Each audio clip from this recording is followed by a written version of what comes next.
Bismillahirrahmanirrahim. Assalamualaikum warahmatullahi wabarakatuh.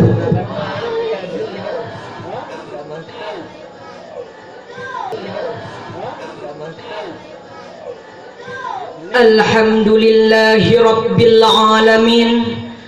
Khalaqal insana fi ahsani taqwim. Assalatu wassalamu ala sayyidina Muhammadin khairil anam wa ala alihi wa ashabihi dzawil kiram. Amma ba'du. Puji dan syukur marilah sama-sama kita panjatkan kehadirat Allah Subhanahu wa ta'ala. Allah yang telah memberikan kita umur panjang, kesehatan, kesempatan sehingga kita dapat berkumpul di tempat yang berbahagia ini. Salawat serta salam semoga selalu tercurahkan ke pangkuan alam Nabi besar Muhammad sallallahu alaihi wasallam yang telah merubah pola pikir manusia, pola pikir jahiliyah ke pola pikir Islamiyah. Salawat serta salam juga buatnya para sahabat beliau yang telah mempertegakkan kalimah thayyibah la ilaha illallah Muhammadar Rasulullah di atas permukaan bumi ini. Kata-kata keta'ziman yang mulia Abu selaku pimpinan Pondok Pesantren Asy'ariyah dan terhormat Dewan Hakim yang arif dan bijaksana, hadirin hadirat yang dirahmati Allah, terima kasih saya ucapkan kepada protokol yang telah memanggil nomor undian gunanya untuk mengupaskan sebuah syarahan yang berjudul Peran Keluarga dalam Pembentukan Karakter Anak Bangsa. Wal muslimat rahimakumullah. Sebelum saya menjelaskan tentang syarahan ini, terlebih dahulu saya menjelaskan apa itu karakter.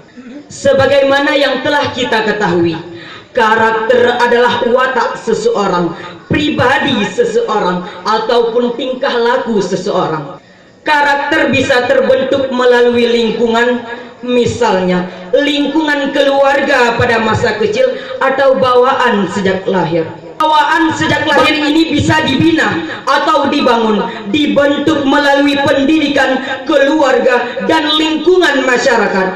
Berarti pendidikan karakter sangat berguna merubah manusia menjadi manusia yang berkarakter baik. Dalam Al-Quran dijelaskan bahwa manusia adalah makhluk dengan berbagai karakter. Dalam kerangka besar, manusia mempunyai dua karakter yang saling berlawanan, yaitu karakter baik dan buruk. Sebagaimana firman Allah dalam surah Asy-Syams ayat 8-10 yang berbunyi, A'udzu billahi minasy syaithanir rajim. Bismillahirrahmanirrahim. Fa'alhamaha fujuraha wa taqwaha. Qad aflaha man zakkaha wa qad khaba man dassaha. Maka Allah mengilhamkan kepada jiwa itu jalan kefasikan dan ketakwaannya. Sungguhnya beruntunglah orang-orang yang mensucikan jiwa itu, dan sesungguhnya merugilah orang yang mengotorinya. Dengan demikian, karakter adalah sebagai perwujudan dari nilai-nilai perilaku manusia yang universal serta meliputi seluruh aktivitas manusia. Dalam tafsir Ibnu Katsir dijelaskan bahwa kata fa'alhamaha fujuraha wa taqwa, bahwa Allah mengajarkan manusia arrafaha tentang jalan taat dan jalan maksiat. Tidak jauh berbeda, Mujahid juga menjelaskan kata alhama sebagai arrafaha, bahwa Allah memperkenalkan jalan ketaatan dan jalan kemaksiatan bagi seorang hamba.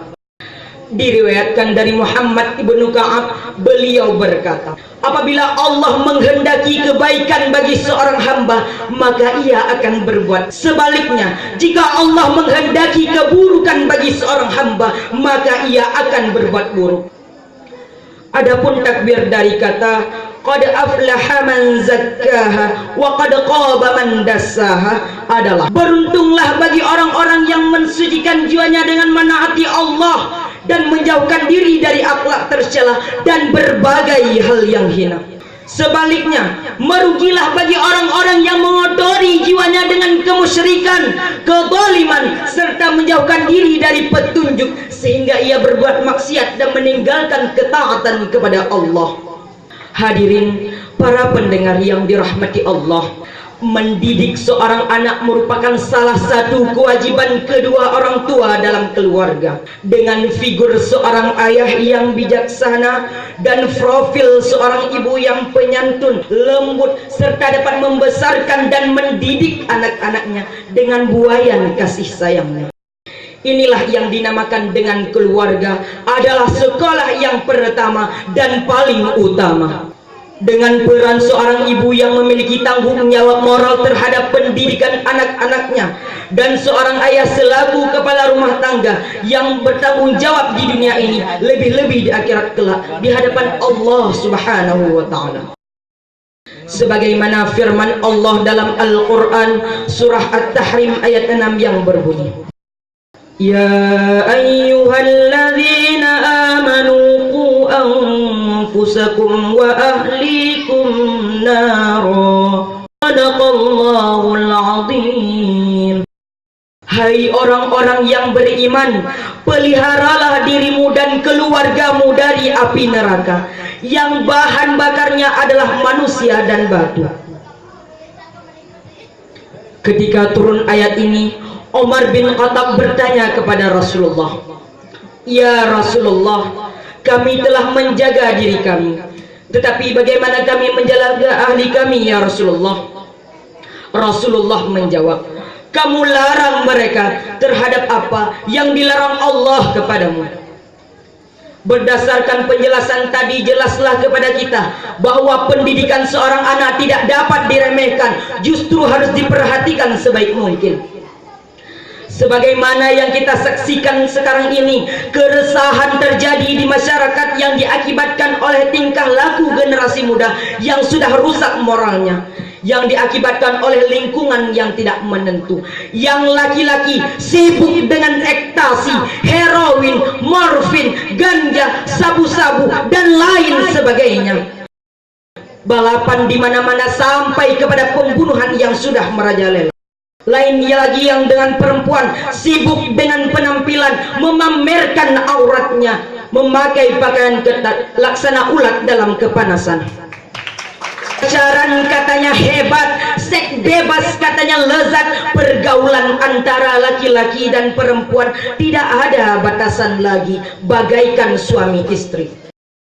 Mengapa hal ini semua terjadi? Hal ini diakibatkan oleh tingkah laku generasi muda dan kelalaian orang tua dalam mendidik anak-anaknya. Dari syarahan singkat saya tadi dapat kita ambil beberapa kesimpulan. Yang pertama, karakter adalah sebagai perwujudan dari nilai-nilai perilaku manusia yang universal serta meliputi seluruh aktivitas manusia. Dua, mendidik seorang anak merupakan salah satu kewajiban kedua orang tua dalam keluarga.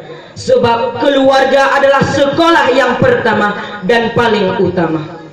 Oleh karena itu, kami harapkan kepada setiap orang tua agar menghiasi anaknya dengan iman yang kuat, akidah yang mantap, dan ilmu pengetahuan yang lengkap. Akhlak mulia sebagaimana akhlak yang diajarkan oleh Rasulullah sallallahu alaihi wasallam menjadi terarah, agar hidup kita menjadi terarah dan terjadinya kehidupan yang sakinah, mawaddah, warahmah.